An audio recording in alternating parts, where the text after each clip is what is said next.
Mga idol at kabayan, Pilipinas, ginamit sa unang pagkakataon sa isang military drill ang pinakauna nitong high-tech at maaasahang air defense system na nabili pa sa bansang Israel. Department of National Defense muling binira ang China. Sinabi ni Department of National Defense Teodoro na useless lang ang pakikipag-usap ngayon sa China sa issue ng West Philippine Sea. Formal bilateral discussion should only be held when it is proven that they are sincere. Gaano ba kayaman ang mga karagatan na sakop ng Pilipinas? Ayon sa pag-aaral, ang blue economy ng Pilipinas ay umaabot sa 1.9 trillion US dollar o humigit kumulang 82 trillion peso.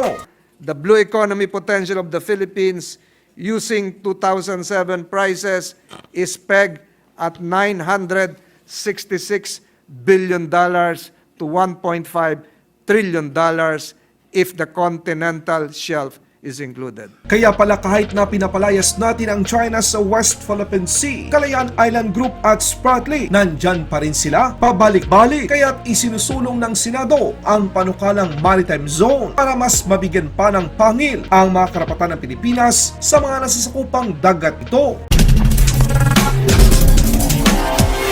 Sa ginawa ng Armed Forces of the Philippines Joint Exercise Dagit Langit Lupa 2023 o AJEX Dagit pa nitong ika-18 ng Nobyembre dito sa bansa, ipinakita ng Philippine Air Force ang pag-deploy o ang paggamit sa unang pagkakataon ng Philippine Air Defense System, ang Spider Philippine Air Defense System na nabili pa ng bansa sa Israel. Ito yung missile defense system na wala tayo noon pero meron na tayo ngayon. Hindi man tayo naghahangad ng digmaan sa iba pero kailangan natin palakasin ang ating depensa, lalo't merong bansa na gustong angkinin at kunin ang yaman na para sa atin. Kung para sa China, katawa-tawa ang ginawang joint patrol ng Pilipinas sa mga kaalyado nito, Department of National Defense may BWELTA sa China. Sinabi ng kalihim ng Departamento ng Depensa ng Pilipinas na walang saysay na isali ang China sa bilateral na pag-uusap patungkol sa West Philippine Sea sa kadahilanan na hindi ito nagpapakita ng sinseridad. Ayon kay Department of National Defense Secretary Teodoro, mahalagang isang bilateral na pag-uusap pero paano tayo makikipag-usap sa China kung sila mismo ay hindi seryoso sa usaping ito? May punto nga naman mga kabayan ang kalihim ng depensa ng Pilipinas. Sinabi kasi ng China mga kabayan na ang ginagawang joint patrol ng Pilipinas kasama ang Amerika at kasunod naman ang Australia ay isa lamang daw pakitang tao. Pinatawanan man nila ang ginagawa natin pero ang totoo, napipikon ang China sa Pilipinas dahil mas dumadami pa ang mga bansang gustong sumama sa joint patrol nito sa West Philippine Sea. Si Pangulong Marcos na mismo ang nagsabi na patuloy ang iligal na aktibidad ng China sa ating mga nasasakupan. Kaya ang isang bilateral na pag-uusap sa pagitan ng Pilipinas at China ay walang patutunguhan. Gagamitin lamang nila ito para pigilan ang Pilipinas na ipatupad ang mga karapatan at ang mga nararapat sa ilalim ng international na batas. Formal bilateral discussion should only be held when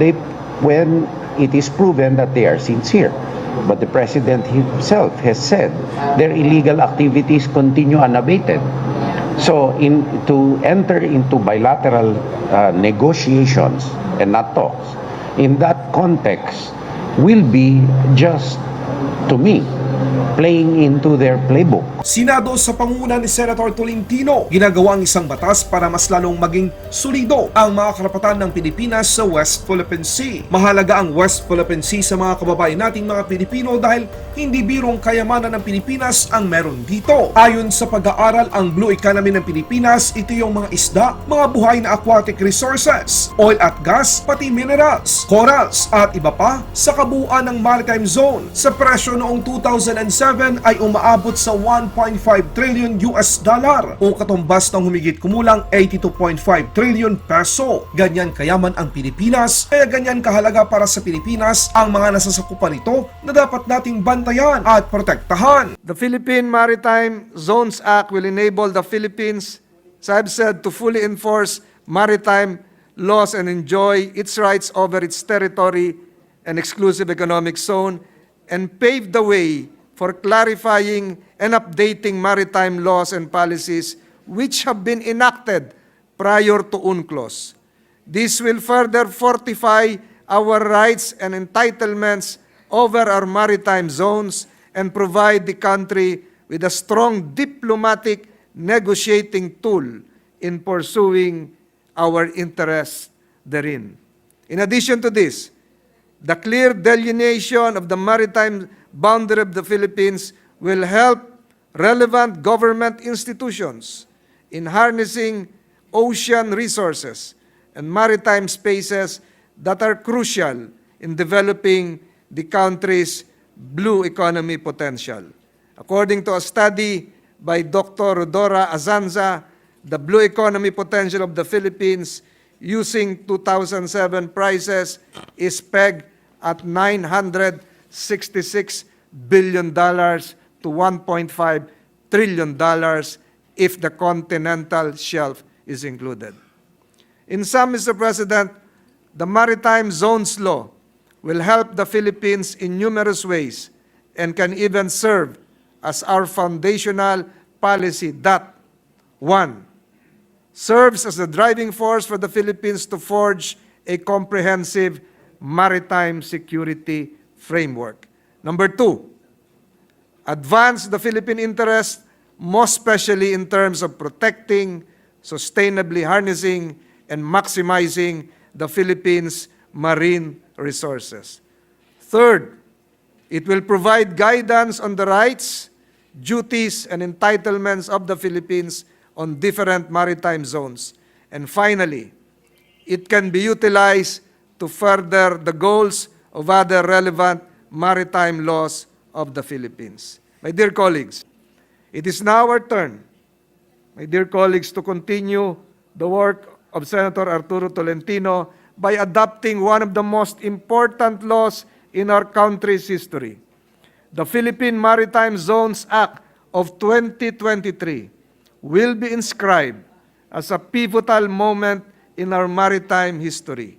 It is now time for Congress, particularly the Senate of the Philippines, to stand up for what is ours and take this fundamental step in ensuring that our national interests in Philippine waters are protected by passing this law that will govern the seas and resources of the Philippines for generations to come.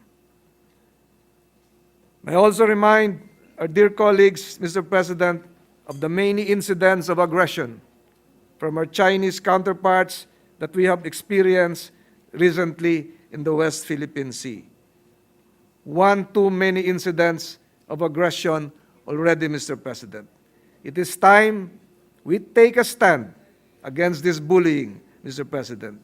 With the passage of this Maritime Zones Act, Mr. President, we are taking a firm stand.